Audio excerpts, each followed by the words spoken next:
atau kama qala sallallahu alaihi wasallam. Alhamdulillah, hari ini kita bisa bertatap muka kembali untuk melanjutkan kajian kita, melanjutkan talaki Al-Quran kita. Semoga ini menjadikan amal ibadah kita.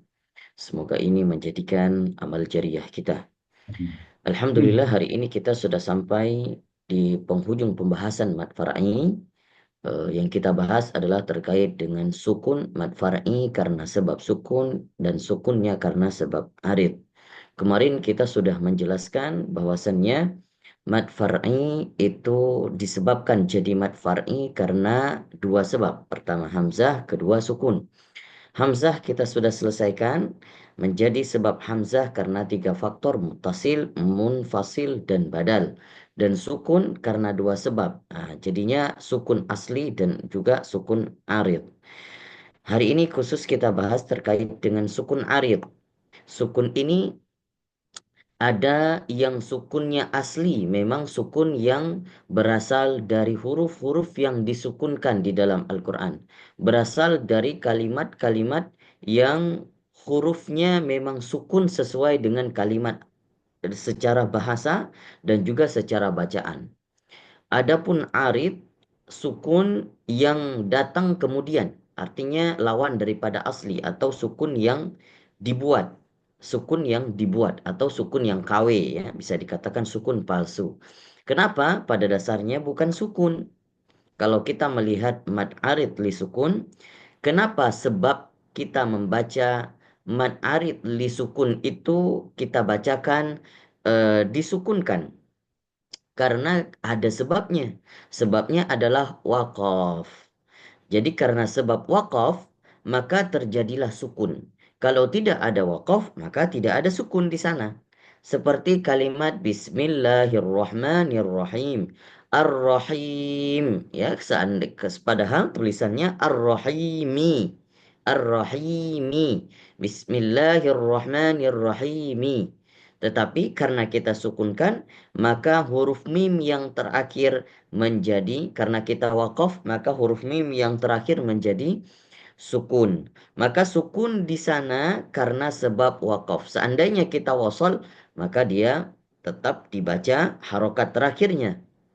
Karena itu dinamakan dengan mad arid li sukun. Adapun mad arid li sukun ini adalah bacaan yang dihukumi dengan hukumnya jaiz. Boleh dibaca opsional panjangnya. Maka kalau ditanyakan apa hukum mad arid li sukun, maka kalau dijawab jawaban yang tepat adalah jaiz, bukan arid li sukun. Nama matnya iya mad arid li sukun. Tapi kalau ditanya tentang hukum, maka jawabannya hanya tiga. Tabi'i atau asli, kemudian wajib, jaiz, dan lazim. Wajib, jaiz, dan lazim. Adapun kalau ditanyakan terkait dengan far'i atau keasliannya, jawabannya hanya dua. Far'i atau asli. Ya. Kalau ditanyakan terkait panjang atau qasar, ya, mad atau qasar, maka hanya dua. Qasar dua harokat, selain daripada dua harokat berarti semuanya mad. Seperti itu. Selain daripada qasar berarti semuanya mad. Mad itu maksudnya adalah lebih daripada dua harokat. Maka arid li sukun juga termasuk mad karena bisa dibaca lebih daripada dua harokat. Namun hukumnya jaiz, hukumnya boleh. Boleh dipanjangkan lebih daripada dua harokat atau boleh juga dibaca dua harokat. Jadi opsional yang ditawarkan di sini pilihannya bukan 2 sampai 6 harokat, bukan. Ya, jadi pemahamannya sekarang kita ganti. Mungkin dulu kita memahami seperti itu. Boleh 2, boleh 3, boleh 4, boleh 5, boleh 6. Bukan itu menjadi pilihan. Yang menjadi pilihannya apa? Boleh dibaca 2 atau lebih daripada 2. Itu pilihannya. Namun kita rincikan lagi. Boleh dibaca lebih daripada 2 ini itu baru diberikan pilihan kita sesuai dengan riwayah yang kita bacakan. Kalau misalnya kita membaca dengan riwayat eh, Hafiz ya dari Imam Nafi', kemudian kita merujuk kepada siapa yang kita talakikan, kepada siapa yang kita belajar. Maka kalau kita mengambil satu riwayat yang bahkan valid dengan sanad-sanadnya, maka harus mengikuti dengan sesuai dengan riwayat itu. Maka riwayat yang kita bacakan itu pilihannya hanya tiga. Dua, empat, atau enam. Dua, empat, atau enam. Bukan 2 sampai 6. Itu salah. 2, 4, atau 6. Boleh dibaca dua. Kalau dibaca dua, berarti itu dinamakan dengan qasar. Kalau dibaca 4, berarti itu namanya tawassut. Dibaca 6, berarti baru dinamakan dengan mad. Baru dinamakan dengan mad. Berarti dibaca yang sangat panjang. Baik, itu pilihannya 2, 4, atau 6. Namun, membaca mad arid li sukun, afdolnya konsisten. Kalau dibaca di dalam satu bacaan, 2 harokat, maka sampai akhir bacaan 2 harokat. Sampai kita membaca saat itu, ya dalam satu bacaan, semuanya dua.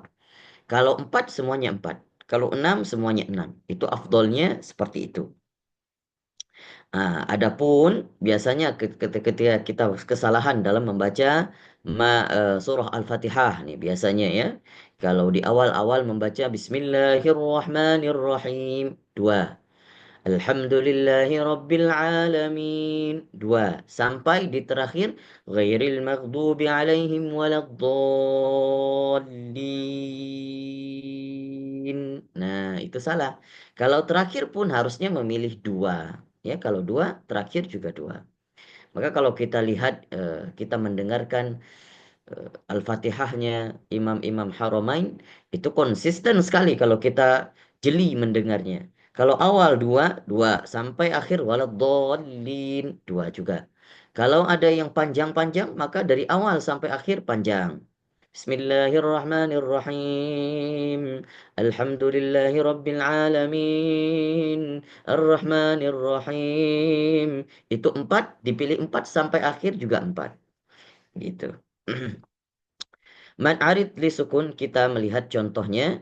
Mad arid li sukun. Mad arid li sukun boleh yang mengikuti, yang sudah berpartisipasi, boleh dibuka mikrofonnya terlebih dahulu. Kita membaca bareng-bareng. Contoh mad arid li sukun diantaranya adalah sahun. Sahun. Yang kita pilih bacaannya 4 harokat tawasud ini. Sahun. Silakan dibacakan. Sahun. Baik. Kemudian Malikin Nas. Malikin Nas. Silakan. Malikin Nas. Rabbil Alamin. Rabbil Alamin. Baik, itu kita pilih tawasud 4 harokat. Adapun 6 harokat, sahun. Silakan. Sahun. Rabbil alamin. Silakan. Rabbil Alamin. Baik. Kemudian satu lagi, karena sebab arid. Karena sebab arid atau sukun karena arid, sukun arid. Baik. Sukun arid yang kedua yaitu madlin atau madlayin, ya, madlin atau madlayin. Adapun madlin atau madlayin, seandainya dia diwakafkan, seandainya dia diwakafkan, maka menjadi madlin. Karena seperti bacaan harusnya madlin juga ketika dia bisa terjadi di awal kalimat atau di tengah kalimat. Yauma, Yauma maliki yaumiddin. Seandainya madlin berada di tengah kalimat, maka hanya satu bisa bacaan yang dibaca, yaitu dua harokat saja. Dia merujuk kepada seperti tobi'i. Nah, matlayin ini seakan-akan dia punya dua hukum. Seandainya dia berada di tengah kalimat, bukan di tengah kalimat, di tengah bacaan, atau di awal bacaan, tidak diwakaf, maka dia dibaca dua kalimat, dua harokat. Seandainya matlin berada di akhir bacaan dan diwakafkan, maka dia hukumnya sama seperti mad arid li sukun, yaitu jaiz. Boleh dibaca dua, boleh dibaca empat, dan boleh dibaca enam harokat. Namun, secara praktik yang diajarkan oleh guru-guru kita, membaca mad layyin di akhir bacaan itu tidak boleh lebih dan mencapai seperti enam harokat seperti mad arid disukun panjangnya. Dibaca lebih kurang, ya, dibaca kurang daripada mad arid lisukun. Itu afdolnya seperti itu. Jangan sampai melebihi mad arid lisukun. Kalau dibaca paling tidak hanya 4 harokat saja. Jangan capai 6 harokat. Karena mat layyin harus dibedakan pula dengan mat arid li sukun. Mat layyin berada di akhir bacaan, maka dia hukumnya jaiz. Hukumnya jaiz. Boleh dibaca 2 harokat, boleh lebih daripada 2 harokat. 2 harokat. Contohnya, kalau dibaca di kalimat khauf, khauf, min khauf, 2 harokat, boleh. Mau dilebihkan 2 harokat, min khauf, 4 harokat, boleh. Namun, afdolnya di dalam riwayat kita jangan sampai mencapai 6 harokat seperti mad arid li sukun. Cukup batasnya di 4 harokat saja. Sama seperti juga dengan kalimat Quraisy. Quraisy boleh dibaca Quraisy 2 harokat dan juga Quraisy 4 harokat. Adapun di tengah-tengah bacaan watawasau bil haqq, itu tidak ada perdebatan, tidak ada khilaf, dan tidak ada pilihan yang lain. Hanya 2 harokat saja mengikuti tabi'i. Watawasau aro'aita, aro'aita, karena tidak diwakafkan. Maka begitu mat layin. Sungguhnya mat layin ini kalau berada di pertengahan bacaan dia mengikuti tobi'i. Kalau berada di ujung bacaan dia mengikuti mad far'i yang karena sukun arid. Karena sukun arid. Maka boleh dibaca 2 atau lebih daripada 2, yaitu 4. Kesimpulannya, man arid, mad layyin, man arid li sukun itu boleh dibaca 2, 4, atau 6. Adapun mad layyin boleh dibaca 2 dan 4 kalau di riwayat bacaan kita. Maka alangkah lebih baik kita mengikuti sesuai dengan kepada siapa yang kita talakikan. Nah, itu seperti itu bacaan-bacaan yang diajarkan karena disebabkan riwayat sanad yang sudah valid sekali sampai sekarang, dan alhamdulillah kemarin beberapa waktu yang lalu ya kita sudah menyelesaikan sanad Al-Fatihah dan mudah-mudahan kita bisa menyelesaikan sanad sampai 30 juz akhir. Baik, alhamdulillah ini yang dapat kita paparkan pada hari ini, mad arid li sukun dan mad lain.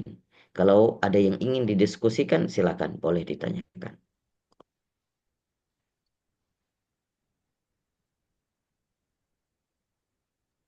Enggak, teman-teman. Ada yang ditanyakan? Ya, saya pesan. Silakan, Bapak Salam. Ya, kalau Ya, mad silakan. lain itu yang ada tulisan halus lunaknya itu maksudnya apa itu, Pak Ustadz? Oke. Mad lain itu artinya lunak, Bapak Salan. Oh, Artinya lunak secara bahasa lunak. Kenapa dikatakan lunak? Kenapa dinamakan dengan lain?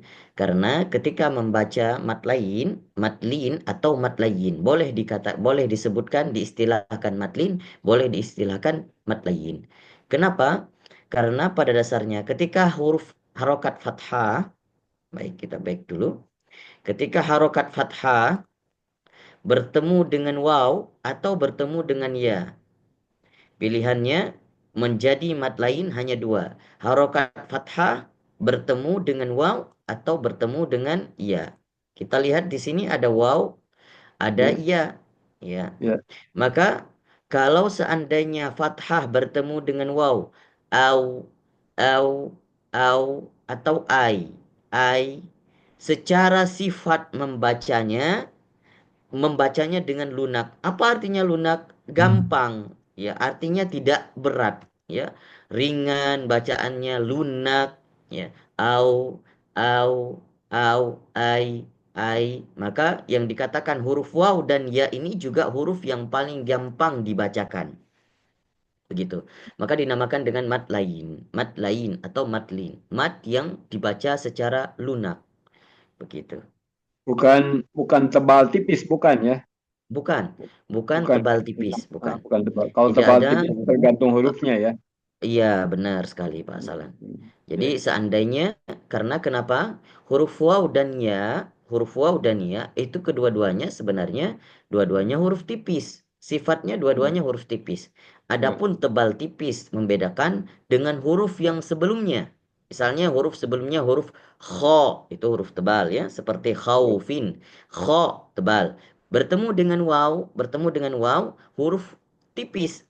Tapi secara bentuk mulutnya karena wow yang dibaca di belakangnya huruf kho, maka sudah kelihatan nyatu antara huruf tipis dengan huruf tebal. Khau, khau, khau, khau, ya. Tapi jangan sampai huruf wawnya ini ikut tebal. Bagaimana ceritanya ikut tebal? Ketika kita membaca kha dengan waw, seperti tidak ada pemisah antara huruf tebal dengan waw. Contohnya, khaw, khaw, khaw, khaw, khaw. Nah, itu salah. Tapi membacanya khaw, khaw, wa maftuhah. Arti waw maftuhah ini waw yang terbuka, harus dibuka, jangan sampai dihimpit membaca khaw. Ini kebanyakan keliru. Ketika membaca min khauf, langsung khauf, khauf, salah. Harusnya min kha dulu baru dimasukkan ke dalam lin. Khauf, khauf, tidak langsung khauf, khauf, khauf, salah. Khauf, khauf. Masing-masing punya ketukannya, masing-masing punya tempatnya. Jangan sampai huruf kha itu, jangan sampai huruf waw termakan sifatnya oleh huruf kha. Khauf, khauf, salah. Khauf. Sama juga seperti watawa saw, bukan watawa saw bil, salah. Watawa saw.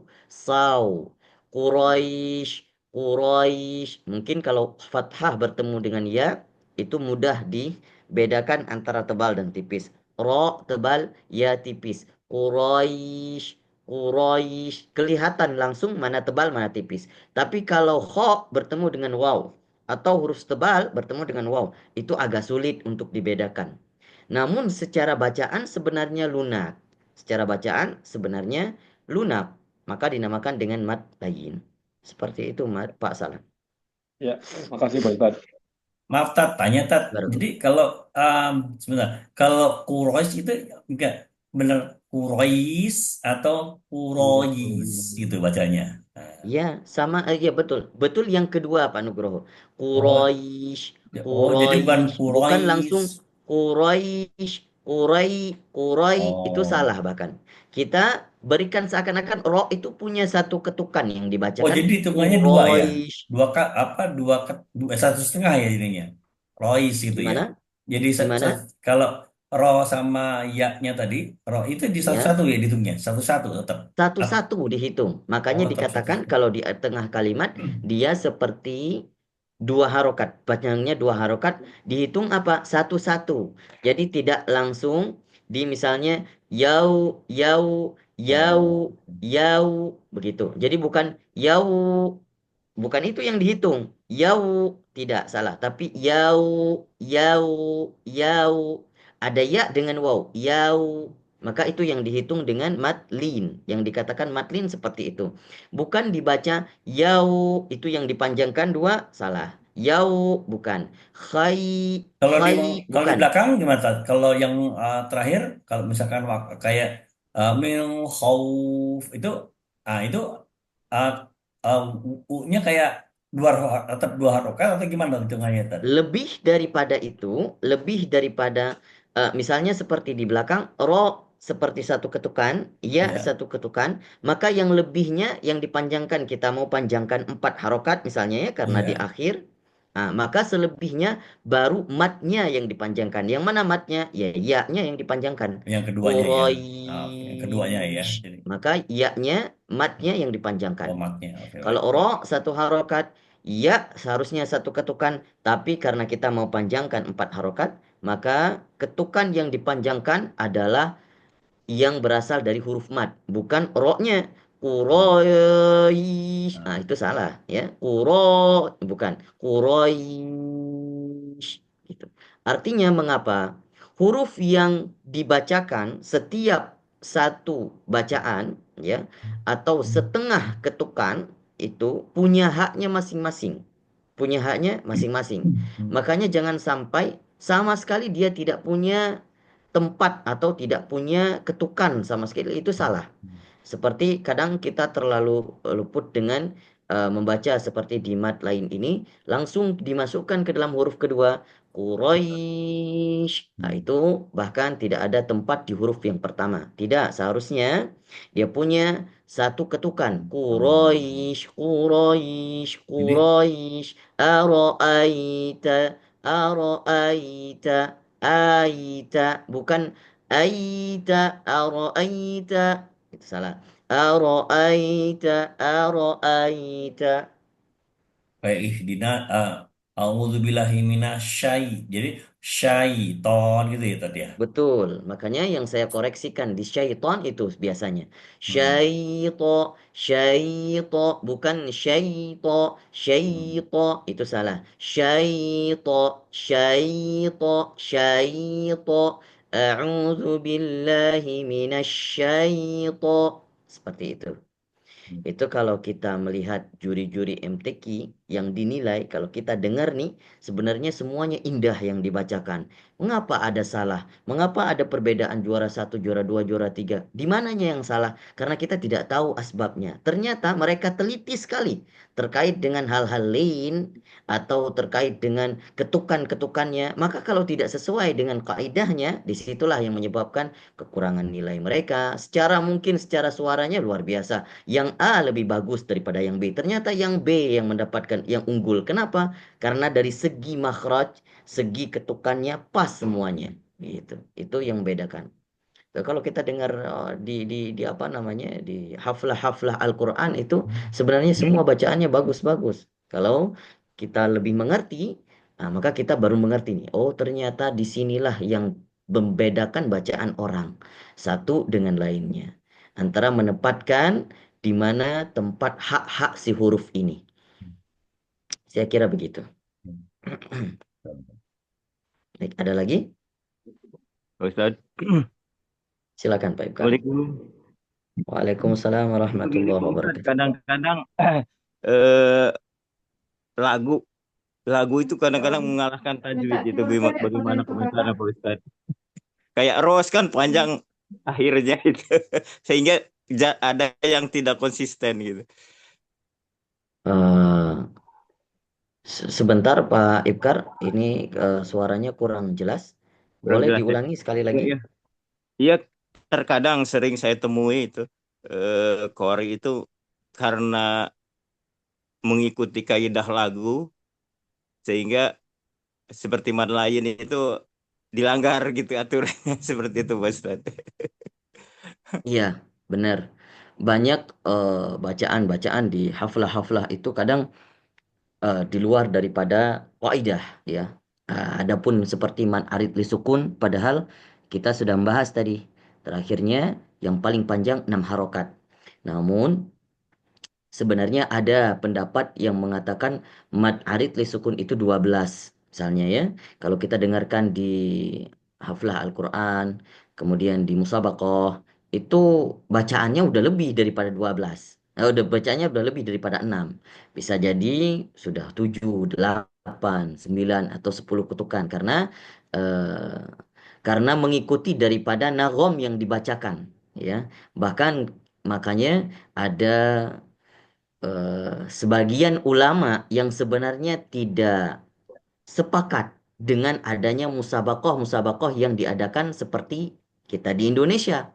Bahkan kalau kita mendengarkan komentar daripada Syekh Aiman Suwaid yang memang sebenarnya beliau eh, juri daripada qori satu haflah di Syria itu, tapi beliau tidak senang ketika mendengarkan ada seorang perempuan yang membaca Al-Quran terlalu Tak melagu-lagukan bacaannya, ya, tak terlalu kaluf ya. menglagom-lagomkan gitu. Jadi Kaluf. sebenarnya ketika kita mendengar bagus, indah, tapi beliau tidak senang. Kenapa? Karena Al-Quran itu ketika ditaranumkan, dilakukan itu bagian daripada katanya seperti syair-syair bacaan-bacaan yang disenangi oleh setan begitu.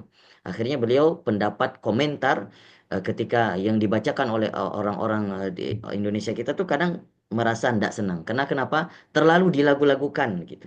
Seharusnya ketika membaca itu lagu itu mengikuti kaidah, bukan kaidah mengikuti lagu. Ya, jangan sampai kita salah menempatkan. Maka yang istilahnya kalau kita membacakan Al-Quran memang ada hadis Nabi yang mengatakan zayyinu qira'atakum atau zayyinu atau warattilil Qur'ana tartila itu sebenarnya sama seperti membaca Al-Quran dengan memperbaguskan bacaannya. Sama seperti ada seorang sahabat yang ketika membaca Al-Quran sebelumnya dan tidak dia tidak tahu bahwa ada Nabi Shallallahu Alaihi Wasallam di belakangnya mendengar Al-Quran. Kata beliau apa? Seandainya aku tahu Nabi Muhammad ada di depanku, aku membaca Al-Quran, maka aku akan memperbaguskan lagi. Itu bagian daripada syiar sebenarnya. Namun jangan sampai terlalu lebay. Itu. Jangan sampai terlalu berlebihan. Takutnya dikhawatirkan tersusup rasa ria, ya, disisipi oleh rasa ria nantinya, diselangi oleh rasa ujub, begitu. Akhirnya kita membaca Al-Quran kurang keikhlasan. Maka membaca Al-Quran, menghiasi bacaan Al-Quran sewajarnya saja dengan lagom, nagom, nagom yang wajar. Jangan terlalu dilagu-lagukan, gitu. Kalau kita mendengar tuh syekh-syekh di bagian Yaman itu justru nggak ada nagomnya sama sekali. Lurus saja gitu. Tapi sebenarnya mereka itu kiroatnya sudah 20, sudah kiroat 7, kiroat 14, kiroat 4, kiroat 20. Semuanya riwayat yang sudah punya sanatnya, sudah punya validasinya dan apa keilmuannya subhanallah. Tapi kalau kita mendengar bacaannya, kok biasa saja gitu, nggak ada indah-indahnya. Iya, karena mereka yang diprioritaskan adalah kaidahnya, bukan nagom-nagomnya, lagu-lagunya, bukan. Tapi kalau kita melihat juga, kalau kita mendengarkan imam-imam Haramain, justru juga tidak ada yang terlalu dilagu-lagukan, gitu. Seperti kita mendengarkan misalnya Asudais ya, yang sering tidak ada yang terlalu berlebihan, ya, bacaannya apa tenang bacaannya, nagomnya biasa saja, tidak yang terlalu dibuat-buat, nggak ada yang terlalu ditaranum, lurus saja, tapi membuat kita tenang mendengarkan. Kenapa? Karena kaidahnya pas sesuai dengan bacaan, gitu. Gitu. Jadi budaya-budaya yang salah itu kesimpulannya jangan kita ikutin gitu. Boleh kita melakukan bacaan boleh, tapi jangan berlebihan. Itu saja. Begitu Pak Ibkar. Iya, terima kasih Pak Ustadz. Kalau di Indonesia banyak cengkoknya katanya. Betul, banyak cengkoknya karena orang Indonesia kita ini senang dengan cengkok-cengkokan gitu ya. Tapi itulah bagian yang tidak senang akhirnya makanya ya begitu sebenarnya ya eh, agama kita itu lebih afdol dan lebih diterima kalau agama itu wasata, tengah-tengah. Ya, makanya ada namanya agama wasatiyah, ya. Terus juga pengamalan syariatnya juga begitu harusnya. Harus wasata, harus tengah-tengah, tidak terlalu ke kanan, tidak terlalu ke kiri.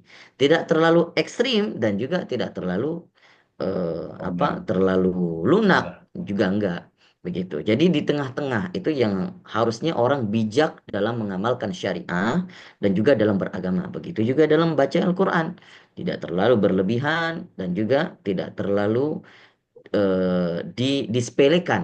Membaca, menghiasi bacaan dengan bacaan atau dengan lagu, dengan nagom yang sewajarnya. Semampu kita, kalau kita tidak punya basic seni misalnya, ya sudah sesuai dengan bacaan kita. Yang penting, ini Al-Quran ini sebenarnya sudah indah. Sudah indah dari bacaannya sendiri. Seandainya kita membaca tanpa seni, membaca tanpa lagu, dengan kita mengikuti kaidahnya saja, siapa saja yang mendengarkan pasti sudah indah, sudah enak dibacakan. Kita merasa tenang, merasa lezat ketika membaca Al-Quran, bacaannya itu pas. Apalagi kalau bacaannya kita faham dengan maknanya, itu begitu lezatnya. Maka apa yang kurang? Kadang kita membaca Al-Quran, wah jenuh sekali. Kenapa nggak indah bacaan saya? Kenapa nggak enak? Nggak lezat bacanya? Ya mungkin karena ada kesalahan di kaidah-kaidah pembacaannya. Makanya kita nggak mendapatkan kelezatan itu. Akhirnya, ya Alhamdulillah kita belajar untuk supaya apa? Salah satunya itu tujuannya. Membaca Al-Quran sesuai dengan kaidah, pas sesuai dengan makhraj dan sifatnya, sehingga kita mendapatkan ketika membaca Al-Quran. Wallahu a'lam bishawab. Baik, Syukron, ada Ustaz. lagi? Kalau tidak, kita langsung melanjutkan ke sesi talaki pada malam hari ini.